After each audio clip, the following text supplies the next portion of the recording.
مقصد اینهای هیچ کس حرام هم گفته نمیتونند مادامی که علت سکر نداشته باشد، لیکن این چیزها به قلب ضرر دارد. این طبیب ها منع میکنند، یعنی به قلب انسان ضرر دارد. این میشه در حالت های ضرورت، در مثلا یک سفری دور و دراز دارید، جای ایستاده راحت استراحت میکردگی نیست، مثلا یگان جای ضروری باید هواپیما باید رسیده روید، در همین حالت ها برای یعنی که هوشیار شدن، یعنی پرانیدن خواب ممکن است، یعنی که در حالت های ضرورت. لیکن این بردوام خوردن حتی کافی، حتی مثلا دیگر نوعهایش، یعنی رفته رفته این به مردی و به دیگر جایهای اعضای انسان ضرر دارد. بنابراین فقط حرکت کنید، کوشش کنید از غذاها سالمترین غذاها را خورید، غذاهایی که پاک از خیمیکات هست، غذاهایی که مثلا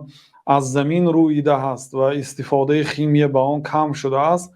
اجتهاد کنید چیزهای یعنی که فایده‌ناک، علل خصوص سبزیجات و میوه، این خیلی چیزهای خورید، یعنی چیزهای ضرر آور است، به این چیزها عادت نکنید، این ضرر دارد.